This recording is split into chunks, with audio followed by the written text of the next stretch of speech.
বৰ্তমান আমি উপস্থিত আছোঁ পলাশবাৰী বিধায়ক সমষ্টিৰ হেমাংগ ঠাকুৰীয়াদেৱৰ ওচৰত। তেখেতৰ ওপৰত যিহেতু সমাগত নিৰ্বাচন আহি আছে, তেখেতে সেই নিৰ্বাচনৰ ওপৰত কেনেধৰণে তেওঁ প্ৰস্তুতি আগবঢ়াইছে সেই সম্পৰ্কে তেওঁৰ পৰা কিছু কথা আমি জানিবলৈ চেষ্টা কৰিম। প্ৰথমতে আপোনাক ইংৰাজী নৱবৰ্ষৰ শুভেচ্ছা জনালোঁ।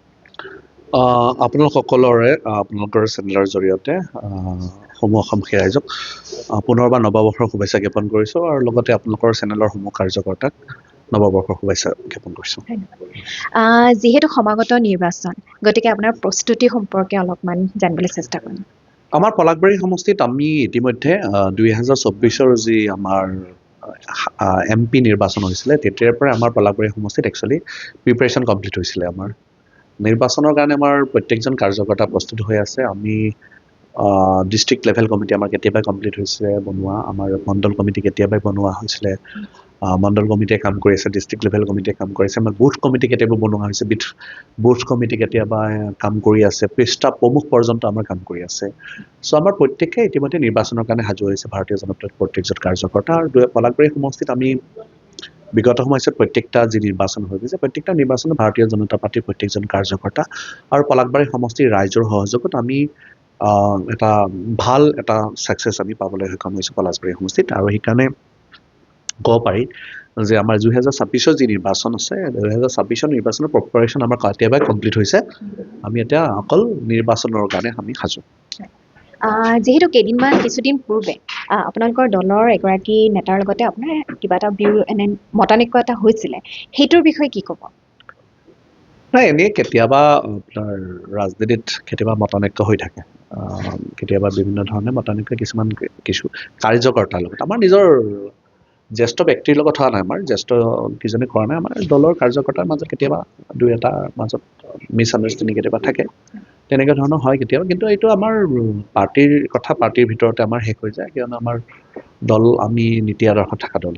কেতিয়াবা হিউমেন বিংছৰ কেতিয়াবা হৈ যায়, কেতিয়াবা কিছুমান ইছ্যুজ লৈ এইটো সিটোৰ মাজত মতানৈক্য হৈ থাকে, কিন্তু সেইটো পাৰ্টি কাৰ্যকৰ্তাৰ মাজত হৈছিলে। কিন্তু আমি পিছত আমি নিজে বুজাই বৰাই আমি ছল্ভ কৰিছোঁ আমাৰ কাৰ্যকৰ্তাখিনিক। চ' তেনেকুৱা ধৰণৰ, চ' এইটো কোনো ধৰণৰ ইছ্যু নহয়। আমি আমাৰ মুখ্য লক্ষ্য উদ্দেশ্য এটাই যে 2026 অসমত ডক্টৰ হিমন্ত বিশ্ব শৰ্মা ডাঙৰীয়াৰ নেতৃত্বাধীন চৰকাৰখন পুনৰবাৰ আহিব লাগে, কিয়নো অসমৰ সামগ্ৰিকভাৱে যি উন্নয়ন, সেই উন্নয়ন আমি আগবঢ়াই লৈ যাব লাগিব। অসমক যিদৰে মাননীয় মুখ্যমন্ত্ৰী ডক্টৰ হিমন্ত বিশ্ব শৰ্মা ডাঙৰীয়াই যিদৰে সুৰক্ষিত কৰাৰ কাৰণে তেওঁ দিনে নিশা কাম কৰি আছে, 24 আৱাৰ্ছ কাম কৰি আছে, অসমৰ কথা ভাবিছে, ৰাইজৰ কথা ভাবিছে। চ' তেখেতক আমি শক্তিশালী কৰাৰ কাৰণে প্ৰত্যেকজন ভাৰতীয় জনতা পাৰ্টিৰ কাৰ্যকৰ্তাই আমি কাম কৰি আছোঁ। আৰু মই ভাবোঁ অসমৰ ৰাইজেও তেওঁক যথেষ্ট সঁহাৰি দিছে এই ক্ষেত্ৰত, কিয়নো অসমৰ ৰাইজে ডেভেলপমেণ্টটো কেতিয়াও ৰখি যোৱাত নিবিচাৰে। ডেভেলপমেণ্ট যিদৰে তেওঁ কৰি আছে আৰু লগতে অসমখন সুৰক্ষিত কৰাৰ কাৰণে যিদৰে তেওঁ পদক্ষেপ লৈছে, বিশেষকৈ উচ্ছেদ অভিযান, আৰু বিশেষকৈ তেওঁক যিদৰে সন্মান দিছে, আজি শ্বহীদক সন্মান প্ৰদৰ্শন কৰাৰ কাৰণে আজি বৰগাঁৱত যিটো শ্বহীদ স্মৃতি ন্যাস বনোৱা হ'ল, 855 জন, লগতে আৰু 560 জন শ্বহীদৰ কাৰণে। সেইটো এটা আগতে কেনেকুৱা চিন্তা চৰ্চা কোনো কৰা নাছিলে। ইয়াৰ লগে লগে যিদৰে তেওঁ আমাৰ পলাশবাৰী সমষ্টিত IM আনিলে, যিটো নেকি দেশৰ 24তম IM হ'ব। ইয়াৰ উপৰি টাটা ছেমি কণ্ডাক্টৰ আমি জাগিৰোডত হ'ব গৈ আছে। আৰু যদি চোৱা যায় মেডিকেল কলেজ, আজি 21খনৰো অধিক মেডিকেল কলেজ হ'ব গৈ আছে, 15খনৰো অধিক ইঞ্জিনিয়াৰিং কলেজ হ'ব গৈ আছে। চ' বিভিন্ন ধৰণৰ ডেভেলপমেণ্টৰ কাম মাননীয় মুখ্যমন্ত্ৰীৰ পৃষ্ঠপোষকতাত হৈছে। আৰু আমাৰ যি পলাশবাৰীৰ লগতে লাগি থকা যি বিমানবন্দৰ, ছেকেণ্ড টাৰ্মিনেল, এটা আটকধুনীয়া ৱৰ্ল্ড ক্লাছ ফেচিলিটিৰ এটা টাৰ্মিনেল আমি পাবলৈ সক্ষম হৈছোঁ ডক্টৰ হিমন্ত বিশ্ব শৰ্মা ডাঙৰীয়াৰ পৃষ্ঠপোষকতাত। চ' এইটো কাৰণে মই ভাবোঁ 2026 নিৰ্বাচনত ৰাইজ সম্পূৰ্ণভাৱে ভাৰতীয় জনতা পাৰ্টি মিত্ৰজোঁটৰ পক্ষত আছে, ডক্টৰ হিমন্ত বিশ্ব শৰ্মা ডাঙৰীয়াৰ লগতে আছে। আৰু সেইটো কাৰণে মই ভাবোঁ 2026 যিটো আমাৰ মাননীয় মুখ্যমন্ত্ৰী মহোদয়ে কৈছে যে মিছন 100, 100খন আসন, চ' 100খন আসন নিশ্চয়কৈ আমি ভাৰতীয় জনতা পাৰ্টি NDA হিচাপে পাবলৈ আমি সক্ষম হ'ম। আৰু পলাশবাৰী নিশ্চিতভাৱে, পলাশবাৰীও আমি 2021 মই নিজে 41,000 ডিফাৰেঞ্চত আমি ৰাইজে মোক জয়যুক্ত কৰাইছিলে। 2024 নিৰ্বাচনত আমি 1,05,000 ভোট পাবলৈ আমি সক্ষম হৈছোঁ। 2024 যি MP নিৰ্বাচন, ঠিক তেনেদৰে যি আমাৰ পঞ্চায়ত নিৰ্বাচন, তাত জিলা পৰিষদৰ 4খন ছিটৰ 4খন আমি জিকিছোঁ, 10,000 ডিফাৰেঞ্চ আছিলে, এখন আমি আনকনটেষ্ট জিকিছিলোঁ। ঠিক তেনেদৰে যি মেম্বাৰশ্বিপ ড্ৰাইভ হৈছিলে, মেম্বাৰশ্বিপ ড্ৰাইভত আমি টপ 14ৰ ভিতৰত আছিলোঁ, 65,000 অনলাইন মেম্বাৰশ্বিপ আমি আমাৰ পলাশবাৰী সমষ্টিত কৰিবলৈ সক্ষম হৈছিলোঁ যে এজ এ হ'ল ডাটা যি হয় এই ডাটাই গ'ল যে পলাশবাৰী সমষ্টি অত্যন্ত ষ্ট্ৰংভাৱে আমি আমাৰ প্ৰত্যেকজন কাৰ্যকৰ্তাৰ সহযোগত আমি ষ্ট্ৰং কৰিবলৈ আমি সক্ষম হৈছোঁ যিহেতু আপুনি ক'লে যে পলাশবাৰী সমষ্টিত আপুনি খুব ষ্ট্ৰংলি লাগি আছে কিন্তু বহু বছৰৰ পৰা যিটো সমস্যা চলি আছে যে হাতী মানুহৰ যিটো সংঘাত সেইটো বিষয়ক লৈ কি ক'ব আমি এবাৰ হাতীখিনি বহুবাৰ আমি ট্ৰাই কৰিছোঁ বহুকেইবাৰ যে দেখা যায় যে হাতী যিখিনি খেতি পথাৰৰ ব্যৱস্থা কৰা হয় সেইখিনি হাতী নাই নেক্সট আৰু বেলেগ হাতী আহে যোৱাবাৰ 7টা হাতী আমি খেতি পথাৰলৈ সক্ষম হৈছিলোঁ আমাৰ ফৰেষ্ট ডিপাৰ্টমেণ্ট আৰু চব ইয়াৰ পৰা ডিছপাৰ্চ কৰি বেলেগলৈ পঠাইছিল কিন্তু এতিয়া আৰু 40টা হাতী আৰু আহিছে তো হাতীৰ সমস্যাটো এতিয়াৰ সমস্যা নহয় পলাশবাৰী সমষ্টি বহুত পুৰণি সমস্যা যদি আমি ৰাণী এৰিয়া চাওঁ আমি বৰদোৱাৰ এৰিয়া চাওঁ সেই বহু বছৰ আগৰ পৰাই শ বছৰ আগৰ পৰাই হাতীৰ সমস্যাটো আছে কিয়নো আমি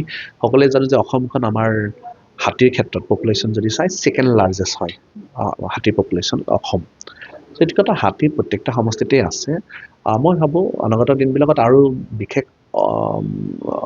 বিশেষজ্ঞক লগত লৈ কিদৰে হাতীৰ সমস্যাটো সমাধান কৰিব পাৰে তাৰ কাৰণে আমি যত্ন কৰিব লাগিব আৰু নিশ্চয়কৈ সেই তাৰ চিন্তা চৰ্চা চলি আছে এতিয়া বৰ্তমান আৰু ফেন্সিং দিয়াৰো কাম যথেষ্ট ক'ৰবাত ফেন্সিং দিয়াৰো কাম চলি আছে সেইখিনি কাম কমপ্লিট হ'লে মই ভাবোঁ কিছু পৰিমাণে হাতীৰ সমস্যাটো সমাধান কৰিবলৈ আমি সক্ষম হ'ম যিহেতু আজি পলাশবাৰী সমষ্টিত এটা ক্ৰিকেট টুৰ্ণামেণ্ট এটা আছে আপোনাৰ পিতৃৰ নামত চ' সেই টুৰ্ণামেণ্টৰ বিষয়ে অলপ জনাই আমাৰ এক্সপ'জাৰ কাপ 2026 এইবাৰো আমাৰ হ'ব আমাৰ গোটেই অসম ভিত্তিত এখন বাহিৰৰ ষ্টেটৰো প্লেয়াৰবোৰ খেলিবলৈ আহে ইয়াতে এই খেলখন আমাৰ ফাৰ্ষ্ট প্ৰাইজটো মই দেউতা প্ৰয়াত পিতৃ বিশিষ্ট শিক্ষাবিদ উমাকান্ত ঠাকুৰীয়া সোঁৱৰণত ফাৰ্ষ্ট প্ৰাইজটো 1 লাখ টকাৰ এটা প্ৰাইজ থাকেই এইটো প্ৰত্যেক বছৰে চলি আছে আৰু ইয়াতে অসমৰ বিভিন্ন স্থানৰ পৰা যুৱকসকলে খেলিবলৈ আহে আৰু তেওঁলোকে এটা প্লেটফৰ্ম পায় আৰু অকল ক্ৰিকেটেই নহয় মোৰ দেউতাৰ সোঁৱৰণত ফুটবল খেলো বহুকেইখন আমাৰ পলাশবাৰী সমষ্টিত হয় ক্ৰিকেট টুৰ্ণামেণ্টো বহুত কেইখন হয় যোৱা পৰহিও আৰু এখন টুৰ্ণামেণ্ট হৈছে আৰু এইখন